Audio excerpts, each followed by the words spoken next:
eu sinto que estamos a viver tempos de medo e de terror, porque eu sinto que as pessoas estão com muita violência dentro delas e há uma parte de mim que entendo o porquê, porque vem de um lugar de frustração, mas é pena porque eu acho que às vezes as pessoas estão a atacar e a ir para cima dos alvos errados. E aqui, acima de tudo, o que me acontece é que eu sinto que estamos a viver tempos de ódio.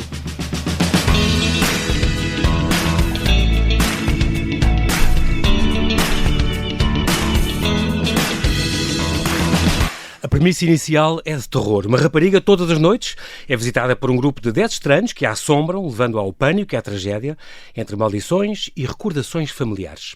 No ano em que passa uma década sobre a estreia da sua primeira criação, É Possível Respirar Debaixo d'Água, o ator, encenador, dramaturgo e produtor Mário Coelho apresenta a sua 10ª e mais recente criação, Quando Eu Morrer, Vou Fazer Filmes no Inferno. Estreou no final de janeiro na sala principal da Culturgest e vai estar em digressão. Vamos conhecer melhor Mário Coelho e saber tudo sobre este espetáculo intenso e sufocante, esta peça de teatro que tem um filme dentro e que é certamente o seu projeto mais pessoal e mais ambicioso. Olá Mário, bem-ajas por ter aceitado este meu convite. Bem-vindo à Rádio Observador. Olá, obrigado eu. É um grande prazer estar aqui a falar contigo sobre esta peça que eu fui ver, de facto sufocante e impressionante.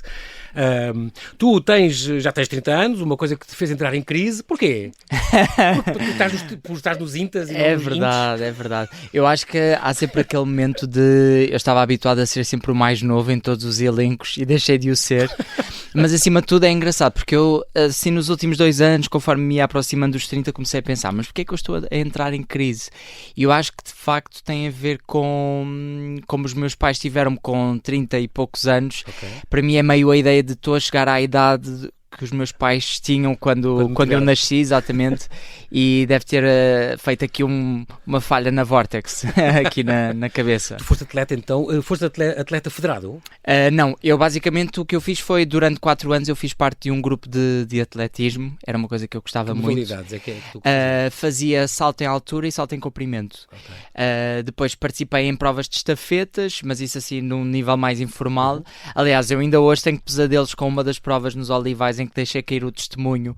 Então o som do testemunho a cair no chão de Alcatrão é uma coisa que ainda me faz acordar de noite, mas era essencialmente salto em altura e salto em comprimento, e cheguei a ir a algumas provas e tenho muitas saudades, por acaso fazia muito bem, já pensei em voltar também, e tudo, à cabeça acima de tudo. Chegaste a dar aulas também, vendeste casas, trabalhaste em museus e naquelas lojas do Bairro Arte, que é aquelas lojas com coisas giríssimas. Exatamente. Sim, vários trabalhos. Olha, quando eras muito novo, a tua mãe morreu e foi isso que tinhas 8 anos, volta disso, cancro nos intestinos, foi isso que te empurrou para as artes? Olha, não sei tu bem dizer. Sim, eu costumo dizer que o meu trabalho está muito relacionado com a minha mãe, em vários sentidos. Eu acho que já tinha a vontade de alguma forma fazer parte de cinema ou teatro antes da minha mãe falecer, porque eu lembro de ser muito novo, tinha para aí uns 6 anos, e de já dizer que queria fazer aquilo. Eu ainda não sabia definir o que era, mas na altura até era realizar, porque eu lembro-me de ver filmes com a minha mãe e dizer que queria ser eu a formar aquelas imagens. Okay. Lá está, na altura, enquanto criança, era o máximo que eu conseguia dizer. Depois tomei a decisão de que queria ser ator e foi esse o curso que eu fiz, mas uma decisão que eu tomei, juntamente com o meu pai, foi de fazer o curso, digamos, convencional, não gosto muito dessa palavra, mas de fazer até ao secundário, fiz Humanidades, Línguas e Humanidades, e depois comecei a estudar teatro na faculdade. Mas até lá foi assim o caminho mais... Era à vontade, mas ainda não trabalhava nem tinha experiência. Mas de facto, o cinema de facto foi o teu primeiro amor, digamos assim. Um bocadinho empurrado apaixonaste pelo cinema por causa dos filmes que vias com a tua mãe. Sim. Estou a lembrar daquelas coleções que tu falas, do VHS. TV Guia, sim, os filmes da nossa vida, fazia essa coleção. A Beleza Americana, que tu viste sem ter idade? Exatamente. Aliás, eu lembro-me de querer ver o Beleza Americana porque a minha mãe, quando eu comprei esse fascículo, disse: esse filme não é bem para a tua idade, não sei se é bom tu veres, e eu não gosto nada desse filme. Eu lembro da minha mãe dizer isso. E eu não sei se era o facto da minha mãe ter dito que não tinha gostado e de não ser para a minha idade. Eu sempre tive assim uma alma meio provocadora que eu pensei, então é mesmo esse filme que eu quero ver. E lembro-me de ver e não entender, ou seja, não alcançar totalmente o que é que o filme queria dizer, não é? Até porque eu teria 8 anos, mas lembro-me de ser um filme muito impactante. Eu pensar, existe algo aqui sobre nós seres humanos e esta família, e algo que eu nunca tinha visto a ser feito daquela forma, que me interessou muito. E durante muitos anos era o meu filme favorito. Acho que quase todos os adolescentes eventualmente têm um pouco Beleza Americana como filme favorito, mas lembro-me disso. Mas há outro filme que te salvou a vida, que te fez entrar no mundo, foi um bocadinho este À Procura do Nemo, também foi um filme que pensaste... Sim. Esse foi um filme muito importante para mim, porque... Vive um drama, não é? Como eu. Eu vi para aí 3 meses, talvez depois da minha mãe falecer, lembro-me de ir com a escola e começa precisamente, pronto, vou dar um pequeno spoiler, mas com a morte da mãe do Nemo, e eu lembro-me de ver o filme e pensar, ok, é verdade, isto existe no mundo, é possível prosseguir com a vida, e o que é feito de nós depois disso? Eu lembro-me que foi importante, lá está, é muito sobre esta coisa de, eu quando digo que o cinema me salvou foi porque foi uma forma de eu perceber melhor o mundo, de eu perceber melhor o porquê de tanta coisa nos acontecer factualmente, e isso foi muito importante mesmo. O terror também é um género, como se vê aliás nesta peça que tens agora, que te acompanha desde criança. Sempre gostaste muito do muito. E acho que sempre foi um género que eu senti que estava muito à frente de tudo, desde criança. Sempre tive um grande fascínio, também porque eu era uma criança, e sou um adulto, oh meu Deus, até custa dizer isto, sou um adulto, mas a minha imaginação, eu deixo-me levar muito pela minha imaginação e eu crio muitos cenários, e de facto o terror sempre foi um género que falou muito sobre o presente, sobre a contemporaneidade, mas de forma camuflada. Ou seja, temos por exemplo o Night of the Living Dead. Eu falo sempre desse filme porque o George Romero fala, mesmo que não fosse o objetivo dele, mas é um filme que de repente tu olhas e pensas, isto fala sobre uma América profundamente racista, mas como era uma história de zombies, conseguiu passar pela censura e tudo mais, e então sempre foi considerado um género marginal, um género menor, mas onde estava ali uma grande parte às vezes até de uma crítica social e política, exatamente. Foi o caso. E como foi esse caso, e temos por exemplo o Get Out, que saiu mais recentemente, que de repente foi um filme que mudou muita coisa na indústria do cinema americano, independente, e então é um género que eu acho que também tenho essa vontade de o celebrar, porque fundou-me muito, a mim enquanto indivíduo, enquanto artista, e quero prestar-lhe também essa homenagem, e acho que neste espetáculo acaba por ser talvez aquele onde mais explicitamente o fiz. E é incrível porque consegues trazer este terror para o teatro logo desde a primeira cena, e até à última, a última também de modo particular, mas de facto não é muito vulgar ver peças de teatro com esse ingrediente. Sim. Eu acho que tem sido parte da minha missão também, é trazer um pouco esta ideia de géneros que associamos mais ao cinema e como é que eles podem existir e coabitar com o teatro, porque de facto é difícil. O terror vive muito, por exemplo, da montagem, não é? No cinema a montagem é tão fulcral, e no teatro não nos permite tanto isso. Então como é que tu crias essa sensação, mais do que medo, uma sensação de... Neste espetáculo em particular eu falava sempre muito sobre um nervo que de alguma forma está inflamado, e que mesmo que quem esteja a ver não detecte o que é especificamente, que perceba que existe algo ali a palpitar que tu não entendes bem, e várias formas de criar terror, de criar esta estranheza. E eu acho que tu falaste, por exemplo, do início e do final, e acho que são dois momentos de espetáculo que apontam para direções muito distintas, mas que contribuem muito para esta sensação deste nervo inflamado, talvez. Deste ambiente, desta assombração, no fundo. É um bocadinho. Sim. Este teu fascínio pelo teatro, é engraçado porque tu foste para a Escola Superior de Teatro e Cinema, a minha ideia é que querias tirar a realização, concretamente de cinema, mas depois mudaste para teatro. Isto porquê? Porque percebeste que querias fazer parte? Não, olha, essencialmente até foi... eu não... o ramo de atores, não é? Sim, exatamente. E o ramo de atores só existia na variante de teatro. Exatamente. Eu acho que foi um pouco por aí. Acabei por me apaixonar muito por teatro, estando no curso e conhecendo um pouco outras formas de fazer teatro. Porque eu tinha muito uma coisa... ou seja, não fez parte da minha educação e na minha família irmos muito ao teatro. Não era algo que estivesse incutido ou que eu fizesse por mim. E lembro-me, por exemplo, logo no primeiro ano, ir ver um espetáculo à Latuaria, um espetáculo da Ana Ribeiro que se chamava Ensaio, e depois ir à Casa Conveniente ver um espetáculo da Mónica Calha e perceber, ok, existem outras formas de fazer teatro, que não aquilo, exatamente, que era o pouco que eu conhecia com a escola, ou com as poucas vezes que eu tinha vindo a Lisboa com o meu pai ver espetáculos, era sempre assim num sentido mais comercial. Então de repente conheci, ok, é possível fazer teatro numa casa, ok, está a ser feito, ok, e fui descobrindo muito e apaixonando-me pelo teatro durante esses 3 anos de formação. Mário, que magia é que tem o teatro? O que é que só o teatro consegue que outras artes não chegam lá tão bem? Acima de tudo, eu acho que o teatro é muito onde o ator ganha maior relevo, porque não é a montagem que faz com que o trabalho dele apareça, por exemplo, há uma história incrível da realizadora do Psicopata Americano, que há uma cena do Willem Dafoe que ela misturou 5 takes diferentes, e de facto ela, ao misturar 5 takes diferentes, onde ele estava a trabalhar direções diferentes, faz com que haja uma estranheza na performance dele que derivou da montagem, obviamente o trabalho dele, mas da montagem. No teatro nós estamos a ver o plano contínuo, não há espaço em tempo real. Em tempo real. Sim. Neste caso é quase 3 horas de espetáculo, onde os atores estão ali durante as 3 horas. Exatamente. Com tudo o que isso tem de frágil e de belo, que é também os momentos que correm menos bem, os momentos em que a coisa cai, os momentos em que bora tentar puxar, os momentos em que esta cena hoje não foi tão afinada. E eu acho que isso é uma coisa muito bela. E depois acho que é a proximidade, é que são seres humanos que estão ali, neste caso, quando existem espetáculos que tenham atores e que tenham pessoas em palco, somos nós, seres humanos, a observar-nos a nós, seres humanos em palco. Então existe algo para mim nessa relação que eu acho que é muito especial também. É algo de muito frágil, repetindo-me novamente, frágil, mas de belo, de muito forte. Esta é a tua 10ª criação, é a tua peça mais cinematográfica também. Eu acho que progressivamente tenho-me aproximado cada vez mais do cinema, mas esta sim. Fundir o teatro e o cinema é uma coisa que também tu procuras conscientemente. Sim, totalmente. E neste então faz muito parte até do campo temático do próprio espetáculo, exatamente, não é? Porque é quase a filmagem de um... Exatamente, do making of.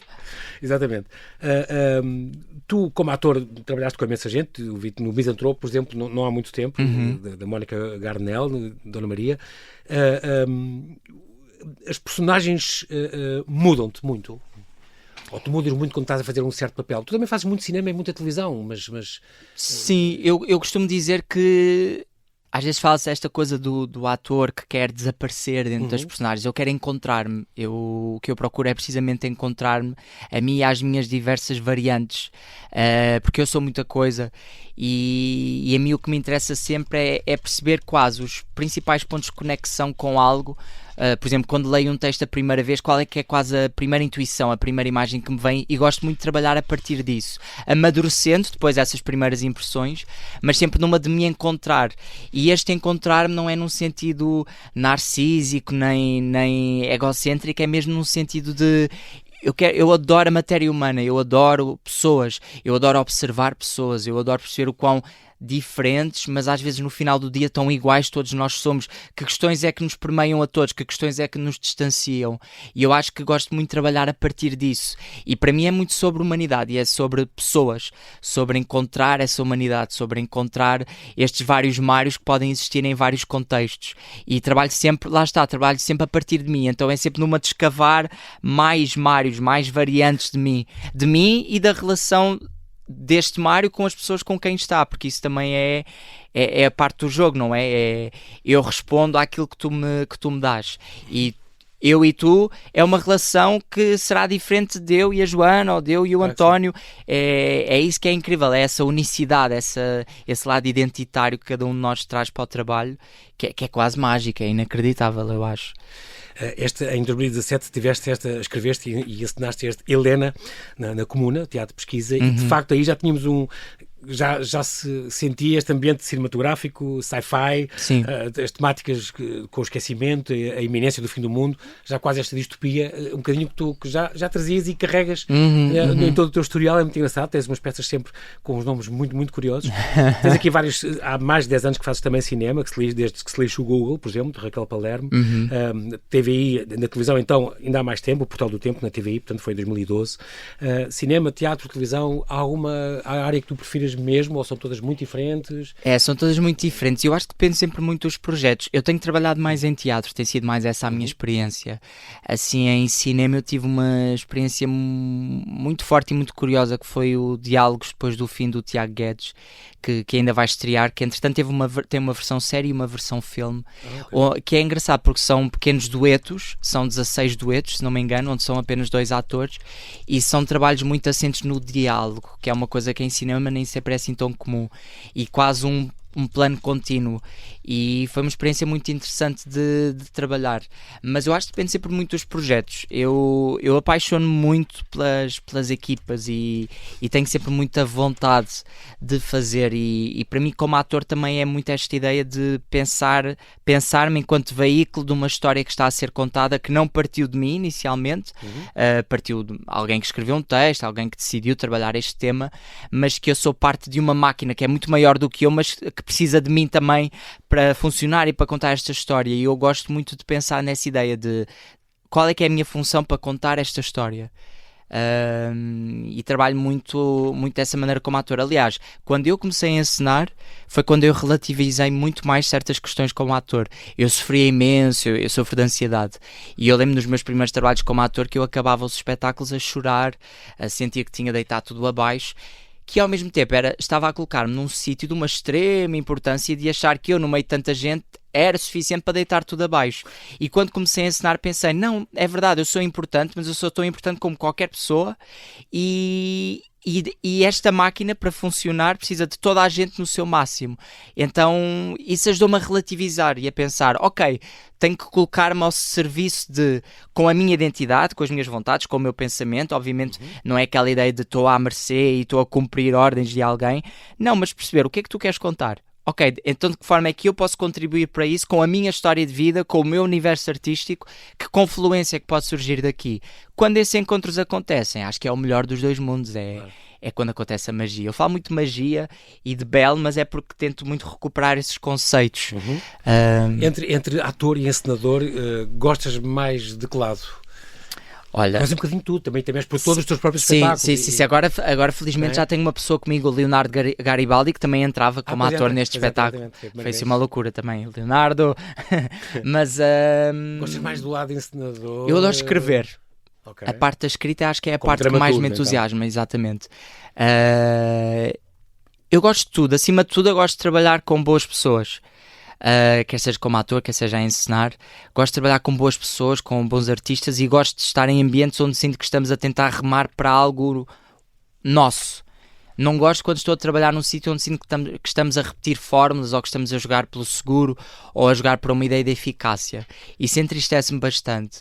Mas quando sinto que estamos a trabalhar numa ideia de o que é que pode brotar daqui e tentarmos ir longe, quer seja como ator, quer seja como encenador, tenho muito prazer, e acho que é a coisa mais importante até para mim na vida. Tu és um encenador picuinhas, ou dás muita liberdade aos autores? Olha, eu escrevo muito para as pessoas. Eu quando escrevo os textos já escrevo diretamente para as pessoas que neste caso, por exemplo, para a Lúcia Muniz, concretamente? Sim.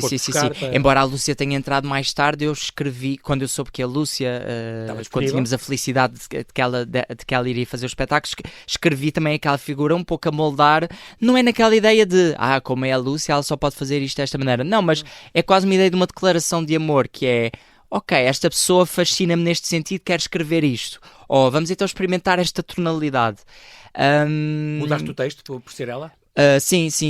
Aliás, nós tivemos várias alterações no elenco e fui sempre fazendo essas alterações, e depois é isso que é incrível, se sou picuinhas, imagina, eu aposto muito eu falo sempre muito sobre tentarmos ir cada vez mais longe. Tentarmos encontrar lugares dentro de nós que não sejam logo os mais óbvios e os mais expectáveis. E quando falamos de relações humanas, são tão complexas que acho que é importante enveredarmos por aí. Eu acho que ao mesmo tempo dou muita liberdade. Claro que, pronto, se calhar não sou a melhor pessoa para dizer, mas eu acho que dou muita liberdade. Bebo muito daquilo que as pessoas dão. Dos inputs que eles te fazem. Exatamente. Okay. E depois gosto muito de me surpreender. Eu gosto muito de uma fase do trabalho onde isto agora é vosso.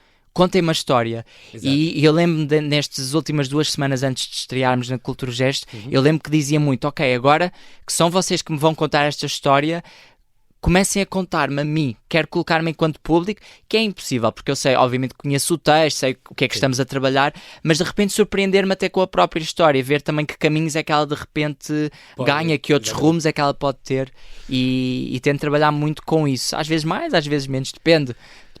Tu, para esta peça, concretamente, tens um elenco maravilhoso, de 12 pessoas, um elenco grande. Escolheste-as mais... Já tinhas trabalhado com alguns há mais tempo.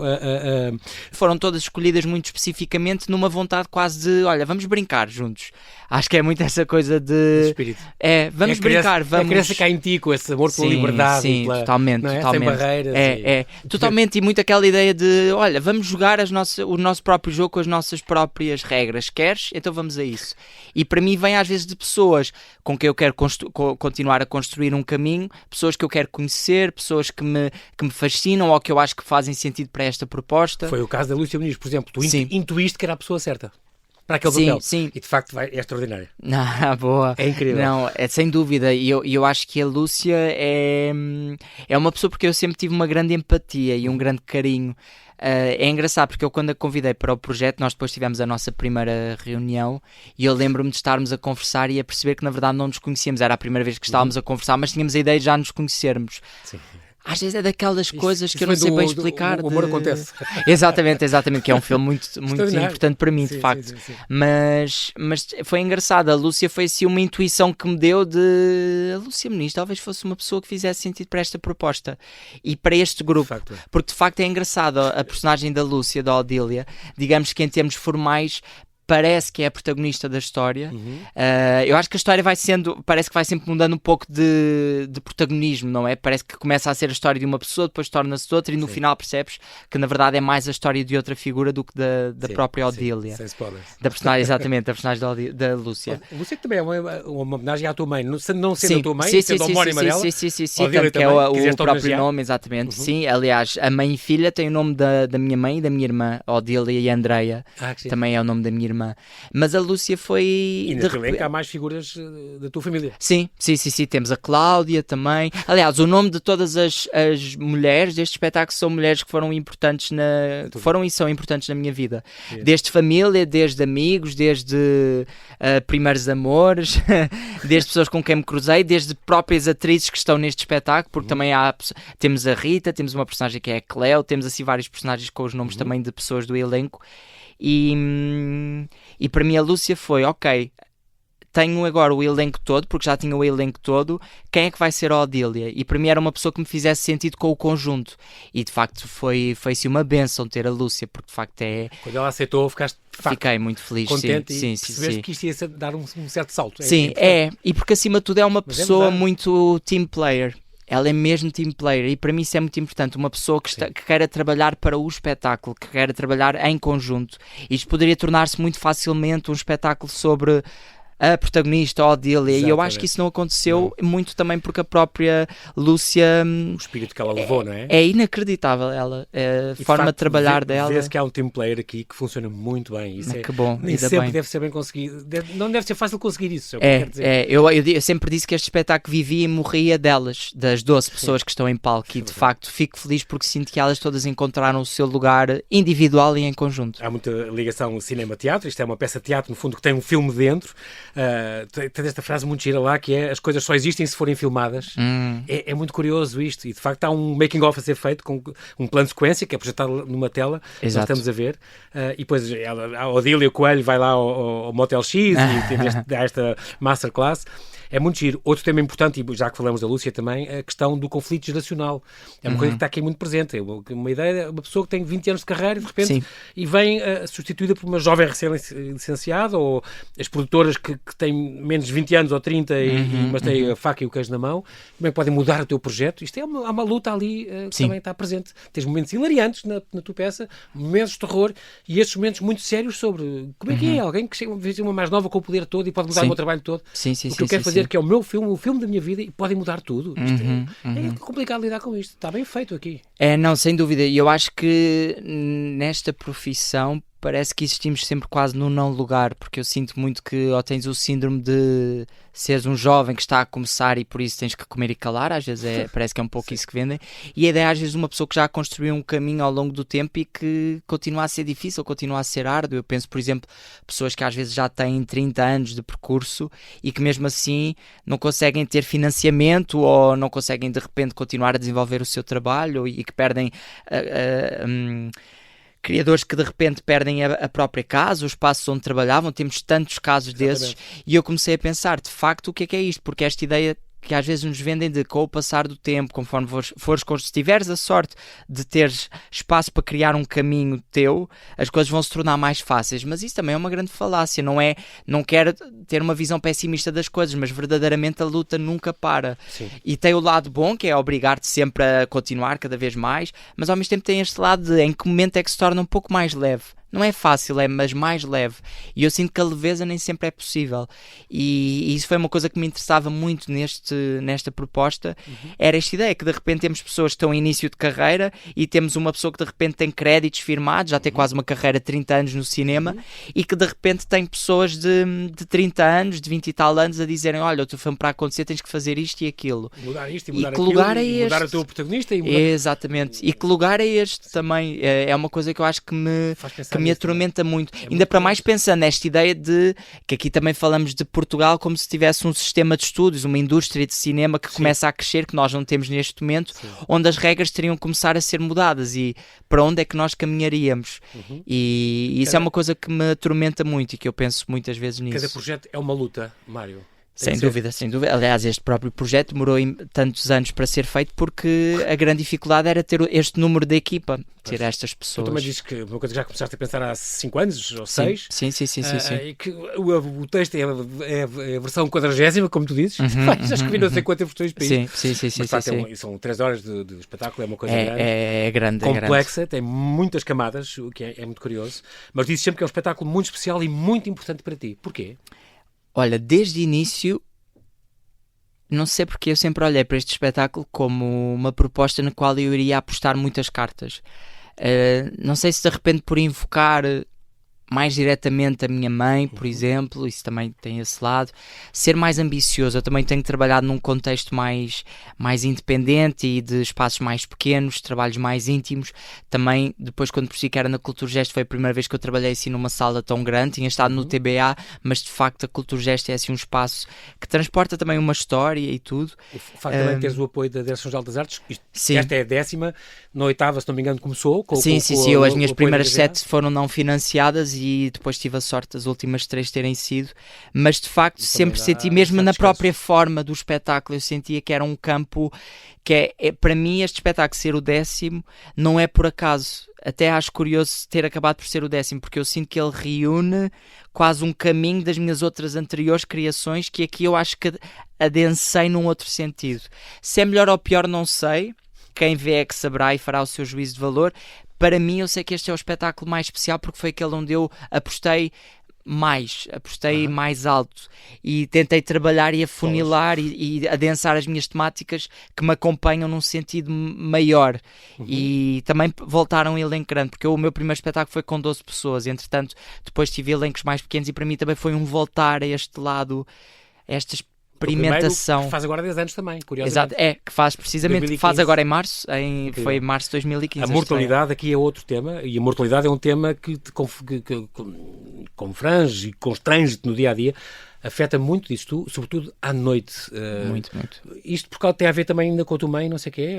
Sim, sem dúvida. Tu depois tiveste acesso a um diário da tua mãe, que ela te escreveu durante uma série de anos, onde aí percebeste que ela tinha sofrido uma depressão na parte final, deixou de ver filmes contigo, e tu percebeste esta depressão, também sentes que és muito parecido com ela, até fisicamente e psicologicamente. Sim. Então também tens ataques destes, tens também essa ansiedade, tens... Tenho, e tem sido, e tem crescido com o passar dos anos. Eu sinto que com a idade...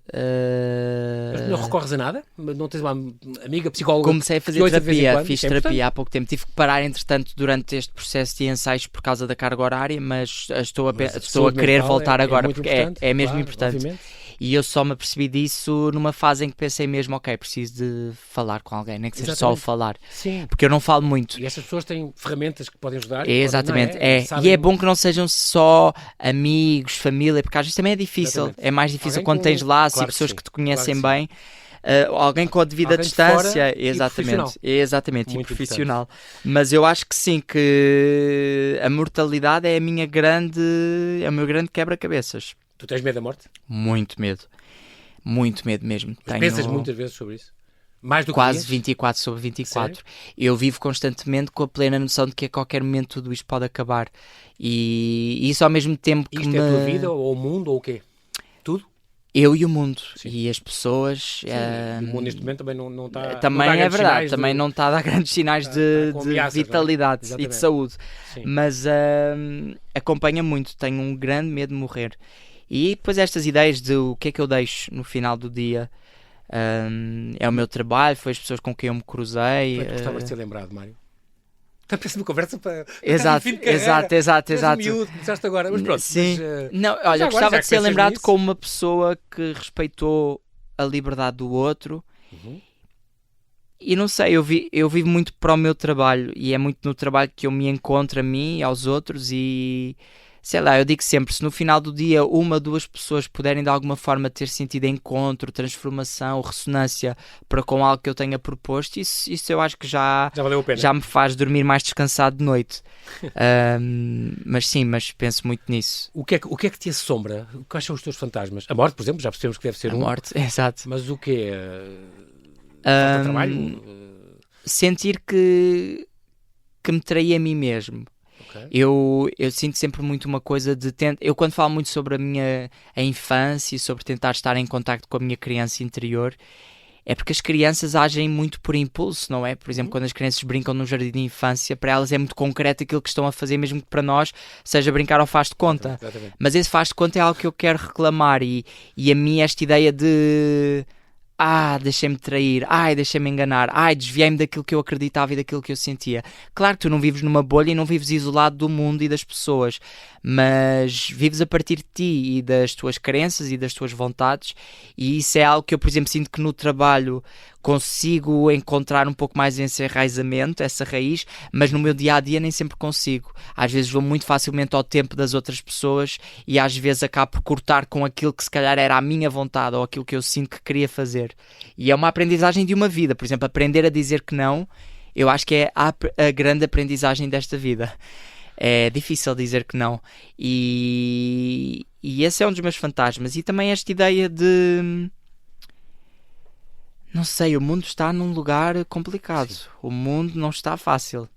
E o mundo somos nós. Eu às vezes penso, como é que nós contribuímos para mudar isso? Porque também estamos sempre, as coisas não estão fáceis. Mas qual é que é a nossa parte, a nossa função? Tu, ao estar metido na arte, concretamente na representação, se calhar tens aí um papel importante. A arte tem... Sim, eu acho que sem dúvida. Sim. Aliás, a arte salvou uma vida exatamente por causa disso. Porque eu aprendi o que é o mundo e estar nele muito através da arte. Mas eu acho que todos temos uma responsabilidade muito grande e não é vivermos com isso enquanto pressão, mas ao mesmo tempo também não podemos estar aqui de forma leve, não podemos estar aqui só de passagem a viver a nossa vidinha e sem pensarmos na consequência das nossas ações face ao outro e o lado maior, que é o que é que se passa no mundo, fora da minha caixinha, aqui em Portugal, neste cantinho, o que é que se passa no mundo, como é que eu posso contribuir? E acho que todos nós temos que estar mais atentos a isso, que passa por uma coisa tão simples como olharmos mais uns para os outros também, que isto parece aquela ideia meio shanti, mas é verdade, olharmos uns para os outros, nós não estamos a escutar-nos, nós não estamos a... Essa escuta ativa é muito importante. É muito importante, e nós estamos numa falsa ideia de escuta, e às vezes é sim, não, porquê? Ok, porque é que achas isso? Curioso, nunca tinha pensado. Ok. As pessoas não param para pensar nisso, não é? Não param, não. E contra mim falo, nós estamos todos num vórtice e está tudo cada vez tão rápido, mas em que momento é que nós paramos? Temos que ser nós a pôr o travão. Se tu, a cultura, agora estou a pensar que falámos da arte, da importância da arte, a cultura é sempre a filha pop de todos os programas dos partidos, já toda a gente sabe isso. Sim, todos os já sabe quase. Imagina que eras Ministro da Cultura e podias dispor de X dinheiro para apoiar o teatro em Portugal. O que é que tu fazias, Mário? Qual era a primeira coisa onde tu atacavas? Olha, acima de tudo tentaria perceber o que é que está a fazer-se, perceber as várias vozes que estão a existir, porque eu acho que muitas vezes temos pessoas no poder que não sabem daquilo que estão a falar, não sabem, não conhecem, não observam. Okay.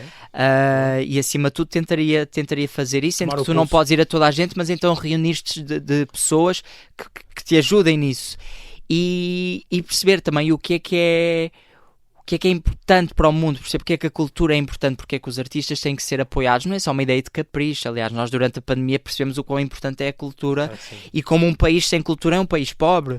E então de repente é esta ideia de começarmos a ver as coisas na dimensão certa. E falo de cultura, mas há tantos lapsos em tantos departamentos e em tanta coisa que é, acima de tudo, é termos pessoas que tenham vontade, paixão sobre, uma escuta ativa e que estejam com disponibilidade para. E eu acho que isso aí já são ótimos lugares para tu iniciares um caminho. Ainda para mais estando à frente de um cargo desses. E eu sinto que nós nesse sentido estamos muitas das vezes desprotegidos, porque tu vês, são pessoas que tu nem nunca vês em lado nenhum, nem sabem do que é que estão a falar. Isso entristece-me tanto, que eu penso, meu Deus. O que falta aqui, tanta coisa que falta. Mário, quando tu morreres vais fazer filmes do inferno? Espero que sim, seja onde for. Esperemos que não, esperemos que não. Eu pensei no paraíso. Foi o título. Mas olha, espero ir com leveza. Ainda hoje estava a brincar, uma amiga minha mandou-me um vídeo, a Cleo mandou-me um vídeo, e eu até disse assim, eu no Afterlife vou estar em ansiedade. E ela disse-me assim, não, vais estar em pura leveza e a pensar, a minha missão está feita. E eu pensei, olha, espero que sim. Mas isso é ir errando e acertando no caminho, mas ir tentando perceber o que é que fazemos todos aqui. Quero muito tentar não perder essa voz, essa vontade e escuta. Para já esta tua peça que estreou então no auditório Emílio Vilar, lá na Cultura Gesto, no fim de janeiro, vai estar então em digressão. Para já temos dia 8 de fevereiro que vai estar em Torres Vedras, depois vai para Braga na semana seguinte, dia 15. E depois vai para o Norte também, continua no Norte, em Matosinhos, dia 5 de julho e depois vai para o e Lagos dia 18 de julho. Para já, são as datas que já temos asseguradas, portanto, a não perder esta, quando eu morrer vou fazer filmes no inferno, de Mário Coelho. Com esta situação, agora um bocadinho fora da peça, Mário, com toda esta situação, os populismos, da política, isto para ti são caminhos preocupantes que o mundo está a singrar agora? Sim, sem dúvida. Preocupa-te, de facto. Muito.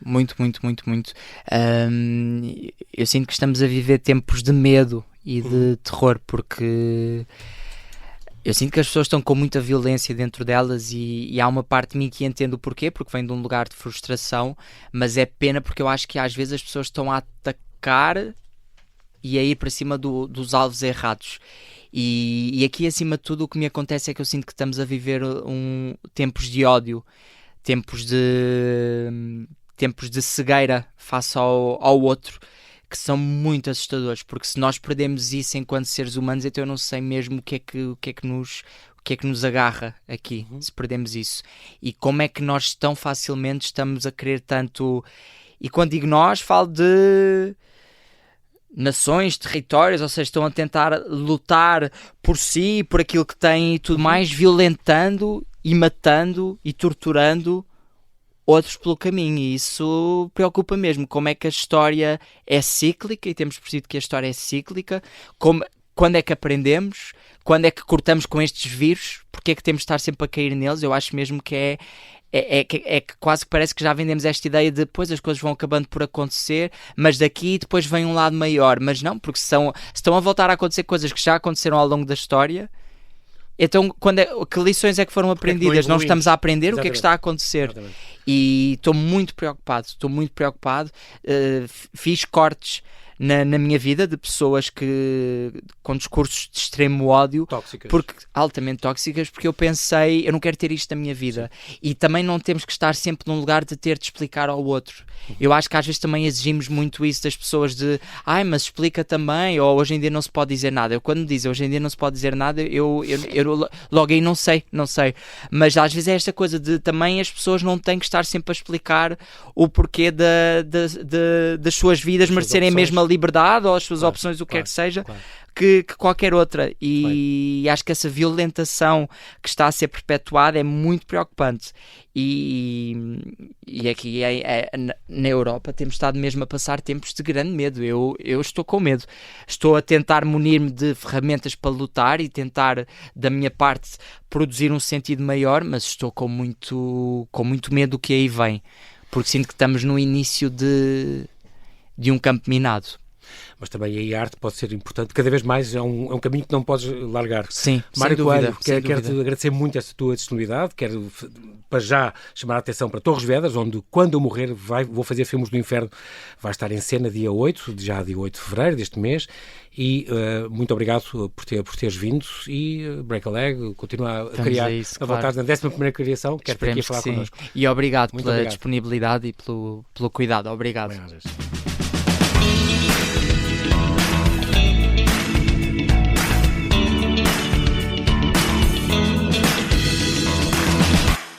Se gostar deste podcast, pode seguir, dar 5 estrelas e comentar o episódio na Apple Podcasts ou no Spotify. Pode também subscrever e gostar no YouTube. Assim recebe uma notificação sempre que houver um novo episódio.